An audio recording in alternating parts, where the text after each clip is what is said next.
जिल्हाध्यक्षपद तुमच्याकडे आल्यानंतर ना रॅली वगैरे भरपूर अशी लवाजमा आहेत, सगळे कार्यकर्ते एकत्रित आले.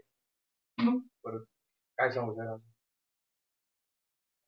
राष्ट्रवादी काँग्रेस पार्टीच्या जिल्हाध्यक्षपदाची जबाबदारी मला राज्याचे उपमुख्यमंत्री आणि राष्ट्रीय अध्यक्ष अजितदादा आणि आमचे प्रदेश अध्यक्ष तटकरे साहेब, त्याचबरोबर आमचे राष्ट्रीय कार्याध्यक्ष प्रफुल्लभाई, सर्व पक्षाच्या वरिष्ठ नेत्यांनी मिळून सोलापूर जिल्ह्याची जबाबदारी माझ्याकडे दिलेली आहे.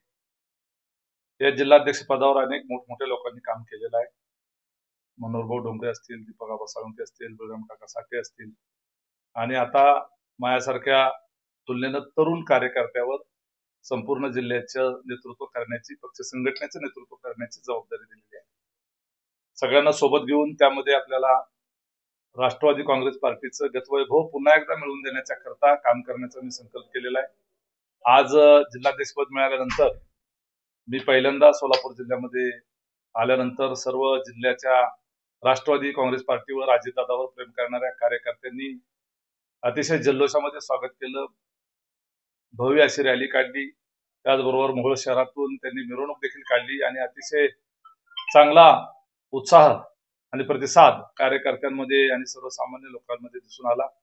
एक सर्वसामान्य कुटुंबातल्या एखाद्या कार्यकर्त्याकडे अशा पद्धतीची जबाबदारी पक्षानं दिल्यानंतर सामान्य कुटुंबातल्या कार्यकर्त्यांना आणि सर्वसामान्य नागरिकांना त्याचा आनंद झालेला आपल्याला सगळ्यांना दिसत होता. निश्चितपणे येणाऱ्या काळामध्ये जिल्हा परिषदच्या, पंचायत समितीच्या निवडणुका आहेत, नगरपालिकेच्या निवडणुका आहेत, त्याचबरोबर सोलापूरच्या महानगरपालिकेची देखील निवडणूक आहे. आणि ह्या सगळ्या निवडणुकांमध्ये हा कार्यकर्त्यांचा उत्साह टिकवून ठेवणे आणि त्याचबरोबर त्या निवडणुकीमध्ये उत्तम पद्धतीचा पक्षाचा परफॉर्मन्स दिसेल अशा पद्धतीचं काम करणे, याची जबाबदारी जी आहे ती आता माझ्यावरून पडलेली आहे. पक्ष संघटनेमध्ये आलेली मरगळ झटकण्याची आवश्यकता आहे, कारण मागच्या 8 ते 9 महिन्यापासून जिल्ह्याचे अध्यक्षपद रिक्त असल्यामुळं पक्ष संघटनेतले अनेक पदाधिकाऱ्यांमध्ये शिथिलता आलेली होती. निश्चितपणे आता नव्यानं त्या ठिकाणी आपल्याला कार्यकारिणी तयार करावी लागणार आहे. पूर्वी चांगल्या पद्धतीने काम करणारे जे पदाधिकारी असतील त्यांच्या संदर्भात पुनर्विचार केला जाईल, परंतु तुर्तास तरी सर्व जुनी कार्यकारिणी ही बरखास्त करण्यात आलेली आहे आणि आता नव्यानं सर्वच तालुक्यांचे तालुकाध्यक्ष, जिल्हा कार्यकारिणीचे पदाधिकारी ही नेमण्याची प्रक्रिया ही एका आठवड्याच्या आत त्या ठिकाणी सुरू होऊन पुढच्या आठवड्यामध्ये, साधारणपणे जास्तीत जास्त 2 आठवड्यामध्ये नवीन कार्यकारिणी जी आहे ती गठीत केली जाईल. जिल्ह्याचे पदाधिकारी नेमले जातील, तालुक्याचे अध्यक्ष नेमले जातील, वेगवेगळे फ्रंटल, युवक, विद्यार्थी, महिला, त्याचबरोबर अल्पसंख्याक, मागासवर्गीय, सेवा दल, याच्यामध्ये जे पदाधिकारी चांगलं काम करतायत त्यांना तशाच पद्धतीनं काम करण्यासाठी प्रोत्साहन दिलं जाईल. ज्यांच्या कामाच्या बाबतीमध्ये काही अडचणी निर्माण झालेल्या असतील तर त्या संदर्भामध्ये फेरविचार केला जाईल. वेगवेगळे सेल आहेत, कामगार cell, doctor cell, legal cell, याच्या संदर्भातले पदाधिकारी काही ठिकाणी नेमलेले आहेत तर काही ठिकाणी नेमलेले नाहीयेत. सर्व पक्ष संघटनेची संरचना जी आहे ती सगळे अदर बॉडीची सगळी नवीन टीम आणि त्याचबरोबर सगळे फ्रंटल सेल आणि त्याचबरोबर सगळ्या आघाड्या, याच्यामध्ये चांगल्या उत्साही कार्यकर्त्यांना नव्यानं संधी देण्याचा माझा त्या ठिकाणी प्रयत्न राहील. जिल्हा परिषद आणि पंचायत समिती आणि नगरपालिकाच्या निवडणुकांमध्ये स्थानिक कार्यकर्त्यांबरोबर चर्चा करून शक्यतो महायुती म्हणून या निवडणुकीला सामोरं जाण्याचा आमचा प्रयत्न राहील. विशेष करून मोहोळची नगरपालिका असेल, त्याच्यानंतर मोहोळ तालुक्याची जिल्हा परिषद पंचायत समिती असेल आणि त्या सोबतच जिल्ह्यातल्या इतर तालुक्यांमधल्या सर्व जिल्हा परिषद पंचायत समित्यामध्ये या पद्धतीची महायुतीची आघाडी व्हावी असा प्रयत्न निश्चितपणे आम्ही करू. एकोप्यानं या निवडणुकीला सामोरं जाण्याचा प्रयत्न करू. लवकरच मी भारतीय जनता पार्टीचे जिल्हाध्यक्ष, त्याचबरोबर शिवसेनेचे जिल्हाध्यक्ष यांच्याशी चर्चा करणार आहे. भारतीय जनता पार्टीच्या रचनेनुसार जिल्ह्याला त्यांच्याकडे 2 जिल्हाध्यक्ष असतात आणि तालुक्यामध्येही त्यांचे 2-2 तालुक्याचे अध्यक्ष त्या ठिकाणी असतात. शिवसेनेची साधारण तशीच रचना आहे. त्यामुळे त्या ठिकाणच्या सोलापूरच्या 2 भागातल्या जिल्हाध्यक्षांबरोबर मला चर्चा करावी लागणार आहे. तुम्ही एकत्रितरित्या सगळेच महायुतीचे जिल्हाध्यक्ष पदाधिकारी एकत्र मिळून सन्माननीय पालकमंत्री आणि त्याचबरोबर आमचे संपर्क मंत्री असलेले अजितदादा पवार यांची एकत्रित बैठक कशी होईल याच्याकडे मी लक्ष देणार आहे. सोलापूर जिल्ह्याची जबाबदारी स्वतः अजितदादाकडे संघटनेची आणि त्याचबरोबर संपर्क मंत्री म्हणून त्यांनी स्वतःकडे घेतलेली आहे. त्यामुळे माझ्यासाठी ही अतिशय समाधानाची आणि आनंदाची बाब आहे आणि जिल्ह्यासाठी सुद्धा ती अतिशय आशादायी बाब आहे, कारण दादा उपमुख्यमंत्री आहेतच, नेते आहेत, शिवाय राज्याचे अर्थमंत्री आहेत. त्यामुळं या जिल्ह्याची जबाबदारी त्यांनी स्वतःकडे घेतलेली असल्यामुळे आणि त्यांचा एक अतिशय निष्ठावंत कार्यकर्ता म्हणून जिल्ह्याच्या संघटनेची जबाबदारी माझ्याकडे असल्यामुळे त्या दुहेरी स्तरावरून आपल्याला या जिल्ह्यामध्ये राष्ट्रवादी काँग्रेस पार्टी बळकट करण्याच्या करता निश्चितपणे त्याचा उपयोग होईल. अजितदादांचा वाढदिवस 22 जुलैला असतो. या वाढदिवसाच्या निमित्तानं नागरिकांचा जनता दरबार ही एक संकल्पना जी पूर्वी मी राबवलेली होती, ती संकल्पना घेऊन लोकांचे प्रश्न, लोकांच्या अडचणी वैयक्तिक स्वरूपाच्या, सार्वजनिक कामाच्या बाबतीमध्ये लोकप्रतिनिधी आणि गाव स्तरावरचे सरपंच म्हणा, पंचायत समिती सदस्य म्हणा, नगरसेवक हे सांगतच असतात. परंतु अनेक सर्वसामान्य नागरिकांच्या व्यक्तिगत स्वरूपाच्या अनेक शासन दरबारी प्रश्न प्रलंबित असतात. शाळेच्या दाखल्यापासून ते रेशन कार्डापर्यंत आणि मेडिकलच्या बिलापासून ते त्या ठिकाणी त्याच्यावर एखाद्या पोलीस स्टेशन मध्ये केलेल्या तक्रारीच्या संदर्भानं सामान्य माणसाच्या अडचणी असतात. त्या अडचणी राज्याचे आमचे नेते उपमुख्यमंत्री अजितदादा आणि आमचे प्रदेश अध्यक्ष सुनील तटकरे यांच्यापर्यंत पोहोचवून ते सोडवण्याच्या दृष्टिकोनातून लोकांपर्यंत जाऊन आपण ते प्रश्न समजून घेण्याच्या करता नागरिकांचा जनता दरबार ही संकल्पना आहे. मी सोलापूर जिल्ह्यातल्या प्रत्येक जिल्हा परिषद गटामध्ये अशा पद्धतीच्या जनता दरबाराचं आयोजन करून त्या माध्यमातून या जिल्ह्यामध्ये मी राष्ट्रवादी काँग्रेस पार्टी त्या लोकांपर्यंत पोहोचवण्याचा आणि सरकार त्यांच्यापर्यंत पोहोचवण्याचा मी प्रयत्न करणार आहे. सत्ताधारी पक्षाचा जिल्हाध्यक्ष म्हणून अधिकची जबाबदारी आहे. निश्चितपणे आपला सोलापूर जिल्हा हा आपण म्हणतो दुष्काळ प्रवण जिल्हा आहे, परंतु यावर्षी अतिशय चांगला पाऊस झाला, अतिशय जास्तीचा पाऊस झाला असं म्हणायला हरकत नाही.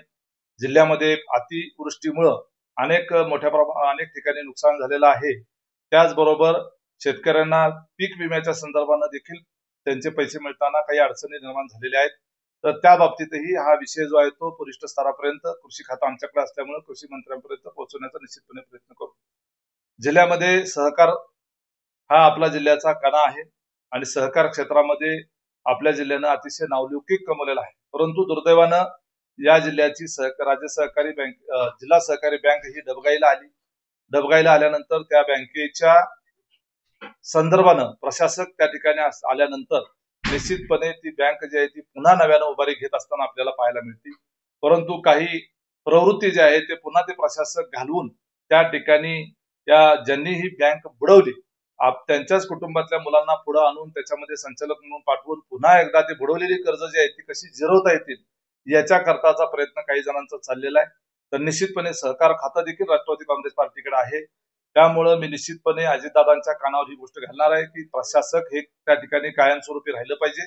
जोपर्यंत कर्ज बुडव्यांच्याकडनं कर्ज वसुली 100% होत नाही तोपर्यंत त्या ठिकाणी प्रशासक असण्याची आवश्यकता आहे. त्या जिल्हा बँकेच्या माध्यमातून ज्या विविध प्रकारच्या गाव स्तरावरच्या ज्या सोसायट्या आहेत, विविध कार्यकारी सोसायट्या, आणि ह्या विविध कार्यकारी सोसायट्या ह्या ठराविक नेत्यांच्या, तिथले कर्मचारी आणि तिथले सेक्रेटरी हे ठराविक लोकांचे गुलाम झालेले आहेत. त्यामुळे त्या शेतकऱ्यांची अतिशय पिळवणूक या लोकांकडून होते. जे राजकीय दृष्टिकोनातून त्यांच्याकडे पाहिलं जातं, जे सोयीचे असतात त्यांना पीक कर्ज दिलं जातं, जे सोयीचे नसतात त्यांना पीक कर्ज नाकारलं जातं. त्यांच्या निवडणुका असतील तर त्यांना मतदानाचा अधिकार काढून घेतला जातो. त्यामुळे या बाबतीमध्ये पारदर्शकता येण्याची गरज आहे. यामध्ये खऱ्या अर्थानं नुसती कागदावरची लोकशाही नाही तर प्रत्यक्षातली लोकशाही सहकारमध्ये येण्याची आवश्यकता आहे. त्याकरता देखील मी निश्चितपणे या बाजूनं प्रयत्न करणार आहे. जिल्ह्यामध्ये राष्ट्रवादी काँग्रेस पार्टीकडं सर्वसामान्य कुटुंबातल्या तरुणांचा आणि तरुणींचा ओघ वाढला पाहिजे, कारण माझ्यासारख्या सामान्य कुटुंबातल्या कार्यकर्त्याला जिल्हाध्यक्षपद मिळालं आहे. हा कारखानदारांचा जिल्हा आहे. 42 कारखाने या सोलापूर जिल्ह्यामध्ये आहेत. काही पुढाऱ्यांचे त्या ठिकाणी 2-2, 3-3, 4-4 कारखाने आहेत. साखर कारखाने, सूत गिरण्या आणि अशी प्रस्थापित प्रचंड मोठी माणसं या जिल्ह्यामध्ये आहेत. प्रचंड मोठ्या शिक्षण संस्था आणि संस्थात्मक जाळं असलेली मातब्बर माणसं, 3-3, 4-4, 5-5 वेळेला आमदार झालेली, मंत्री राहिलेली माणसं या जिल्ह्यामध्ये आहेत. अशा परिस्थितीमध्ये एका सामान्य कुटुंबातल्या ज्याचा कुठलाही साखर कारखाना नाही, ज्याची बँक नाही, पतसंस्था नाही, शाळा नाही, असा एक फक्त सामान्य कुटुंबातला पक्षावर प्रेम करणारा, संघटनेसाठी काम करणारा आणि नेत्याबद्दलची निष्ठा मनापासून असलेला, परंतु धडपडीनं काम करण्याची तळमळ असलेला कार्यकर्ता म्हणून अजितदादा आणि सुनील तटकरे साहेबांनी मला या जिल्ह्याच्या राष्ट्रवादीचं नेतृत्व करण्याची जबाबदारी दिली. निश्चितपणे या जिल्ह्यामध्ये कारखानदारीच्या स्वरूपात असेल, संस्थात्मक असेल, अनेक लोकांचं मोठं योगदान आहे. समंजसपणे लोकांच्यात राहून लोकांच्या मध्ये लोकांच्यासाठी काम करणारी जी मोठी माणसं आहेत त्यांना निश्चितपणे भविष्य आहे. परंतु सत्तेचा हवा डोक्यात गेल्यानंतर मस्तवाल झालेली काही माणसं जी आहेत त्यांना निश्चितपणे विचार करावा लागणार आहे. अशा लोकांना त्या ठिकाणी आपल्याला बाजूला करून नवीन नेतृत्व आपल्याला जिल्ह्यामध्ये नेतृत्व तयार करावं लागणार आहे. सामान्य कुटुंबातली कर्तबगार तरुण मुलं तरुण मुली यांना आपल्याला पुढे आणावं लागणार आहे. कर्तृत्वाला निश्चितपणे संधी मिळेल. एखाद्याकडे संस्था नाही, बँक नाही, पतसंस्था नाही, घरात वारसा नाही, परंतु राजकारणामध्ये सार्वजनिक जीवनामध्ये काम करण्याची तळमळ धडपड जर त्याच्यामध्ये असेल तर अशा कार्यकर्त्यांना प्राधान्यानं माझ्या कार्यकारिणीमध्ये आणि माझ्या कार्यकाळामध्ये ताकद दिली जाईल, संधी दिली जाईल आणि प्रोत्साहन देखील दिलं जाईल. ज्यांच्या घरामध्ये सोन्याचा चमचा घेऊन जन्माला आलेली मुलं राजकारण्यांची जी आहेत त्या मुलांच्या प्रती बऱ्याच वेळेला सर्वसामान्य माणसामध्ये नकारात्मक भावना दिसते. अशा कुटुंबातली काही मंडळी जी आहेत ते अत्यंत जमिनीवर राहून सामान्यामध्ये मिसळून काम करताना आपल्याला अनेक ठिकाणी पाहायला मिळतात. त्यांच्या बाबतीत मात्र निश्चितपणे जनतेमध्ये आपुलकी असते. परंतु माज मस्ती करणारे दंड थोपटणारी माणसं ही लोकांना सर्वसामान्य माणसाला आवडत नाहीत आणि त्यामुळं हे सरकार आणि हा पक्ष हा सामान्यांचा वाटला पाहिजे, गोरगरिबांचा वाटला पाहिजे, सर्व जाती धर्माचा वाटला पाहिजे, सगळ्यांना सोबत घेऊन जाणारा वाटला पाहिजे. याच्याकरता पक्षाची पुरोगामित्वाची धोरणं जी आहेत ती तळागाळापर्यंत घेऊन जात असताना मला निश्चितपणे काही कठोर निर्णय घ्यावे लागणार आहेत आणि ते घेण्याची माझ्यामध्ये निश्चितपणे क्षमता आहे, कुवत आहे. म्हणूनच मला ती जबाबदारी दिलेली आहे. अतिशय धडाडीनं काम करू, जिल्ह्यातले प्रश्न मार्गी लावण्यासाठी प्रयत्न करू. वेगवेगळ्या प्रसंगी सत्ताधारी असलो तरी सुद्धा आवश्यकता पडल्यास काही वेळेला विरोधात आवाज उठवायचा, सरकारच्या विरोधात आवाज उठवायची परिस्थिती निर्माण झाली तरी सुद्धा त्या ठिकाणी आवाज उठवू. जिल्ह्यामध्ये पालकमंत्री जे भारतीय जनता पार्टीचे आहेत, अतिशय कर्तबगार पालकमंत्री जिल्ह्याला मिळालेले आहेत आणि या संपूर्ण जिल्ह्यामध्ये पालकमंत्री पदाची धुरा त्यांनी सांभाळल्यानंतर सातत्याने या जिल्ह्यात दौरे करून वारीच्या सारख्या कार्यकाळामध्ये रोज म्हटलं तरी ते मिटिंगा घेत आहेत. चांगलं काम त्यांचं चाललेलं आहे. अनेक महायुतीचे आमदार उत्तमरित्या काम करत आहेत. निधीच्या संदर्भानं राष्ट्रवादी काँग्रेस पार्टीचा म्हणून प्रत्येक तालुक्याकरता निधीचा कोटा जो आहे तो निश्चितपणे त्या ठिकाणी आम्हाला मिळणार आहे. तो कार्यकर्त्यांपर्यंत आणि त्या माध्यमातून सर्वसामान्य लोकांपर्यंत विकास कामं पोहोचवण्याचा आमचा त्या ठिकाणी त्या माध्यमातून प्रयत्न राहील. जास्तीत जास्त निधी संपूर्ण सोलापूर जिल्ह्यातल्या प्रत्यक्षामध्ये गोरगरीब लोकांच्या पर्यंत पोहोचवण्याचा प्रयत्न मी त्या ठिकाणी जिल्हाध्यक्ष म्हणून निश्चितपणे करेल. विशेषतः आपल्या मोहोळ तालुक्याचा मी असल्यामुळं या मोहोळ तालुक्याला मी जिल्हाध्यक्ष झाल्याचा जास्तीत जास्त उपयोग त्या ठिकाणी करून देण्याचा, जास्तीत जास्त निधी आणण्याचा मी प्रयत्न करेल. जिल्ह्यातले राष्ट्रवादी काँग्रेस पार्टी शरदचंद्र पवार गटाचे चारही आमदार हे मनाने त्या ठिकाणी आमच्या सोबतच आहेत आणि त्यांना त्या ठिकाणी मी निश्चितपणे त्या चारही आमदारांच्या त्या ठिकाणी मी समन्वय साधणार आहे. त्यांच्याशी समन्वय साधल्यानंतर मला यापूर्वी त्यांनी जे काही माहिती दिलेली आहे त्याप्रमाणे ते निश्चितपणे मला सहकार्य करण्याची भूमिका घेणार आहेत असं त्यांनी मला सांगितलेलं आहे. मोहोळ तालुक्याचे आमदार राजू खरे त्यांनी तर आज माझ्या शुभेच्छांच्या करता पानभर जाहिरात देखील त्या ठिकाणी दिलेली आहे. त्यामुळे एकंदरीत जिल्ह्यातले विरोधी पक्ष हा अस्तित्वात नसल्यास जमा आहे. जिल्ह्यामध्ये जो काही आहे तो सत्ताधारी पक्षच आहे. आम्हाला लोकांचा सत्तेचा उपयोग लोकांच्या करता करून झेडपी पंचायत समिती नगरपालिकेच्या निवडणुकीमध्ये पुन्हा एकदा विश्वास संपादन करायचा आहे आणि जिल्हा परिषदेवर आणि सर्व नगरपालिकेवर महायुतीचा झेंडा फडकवायचा. मोहोळ विधानसभा मतदारसंघात काय भूमिका राहील? राष्ट्रवादी विरुद्ध राष्ट्रवादी लढत होईल का आघाडी स्थानिक स्वराज्य संस्था निवडणूक?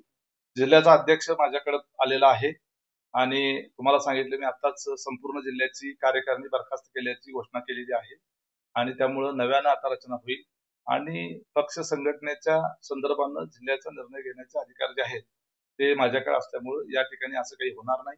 निश्चितपणे या महायुतीकडून या मोहोळ तालुक्यातली जी आहे ती निवडणूक होण्याच्या दृष्टीने आम्ही प्रयत्न करू.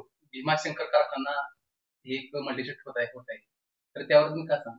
भीमाशंकर नाही, भीमा सहकारी कारखाना मल्टीस्टेट करण्याला पूर्णपणे माझा व्यक्तिशः आणि पूर्ण मोहोळ तालुक्याचा विरोध आहे. आम्ही भीमा सहकारी साखर कारखान्याच्या सर्वसामान्य सभासदांच्या सोबत आहोत आणि या कारखान्याच्या निवडणुकीमध्ये तो कारखाना चुकीच्या लोकांच्या हातामध्ये जाऊ नये. ज्यांनी मोहोळ तालुक्याचा सहकारी कारखाना हडप करून तो खासगी केला आणि स्वतःच्या कुटुंबाच्या मालकीचा केला तसं या भीमा कारखान्यामध्ये जर त्यांच्याकडेच पुन्हा तो कारखाना गेला तर भीमाही खासगी होईल, भीमाही मल्टीस्टेट होईल. म्हणून आम्ही त्या ठिकाणी मुन्नासाहेब महाडिक यांच्या नेतृत्वामधल्या पॅनलला त्या ठिकाणी मदत केली, त्यांचा प्रचार केला.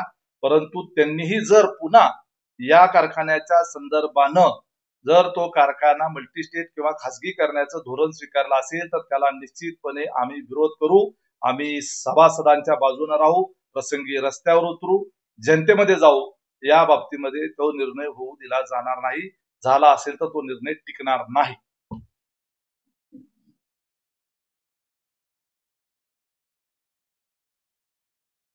आगामी काळात नरखेड विरुद्ध अनगर असा राजकीय संघर्ष पाहायला मिळणार. संघर्ष जो आहे तो निवडणुकीच्या काळामध्ये आपल्याला पाहायला मिळाला आणि त्या संघर्षामधूनच मोहोळ तालुक्यामध्ये ऐतिहासिक असा त्या ठिकाणी विधानसभेमध्ये आपण जो निकाल लागला त्यातून तो दिसून आलेला आहे. आणि एखाद्या सामान्य कुटुंबातल्या कार्यकर्त्याची गळचिपी केल्यानंतर काय परिस्थिती निर्माण होते त्याचा आता त्यांना प्रत्यंतर नीटपणे आलेला असावं आणि त्यातून ते जे काही आकलन त्यांच्या डोक्यामध्ये करून घेतील, पुन्हा अजून तीच प्रवृत्ती जर त्यांनी तशीच चालू ठेवली तर बुडत्याचं घर खोलात असतं हे लक्षात ठेवायचं.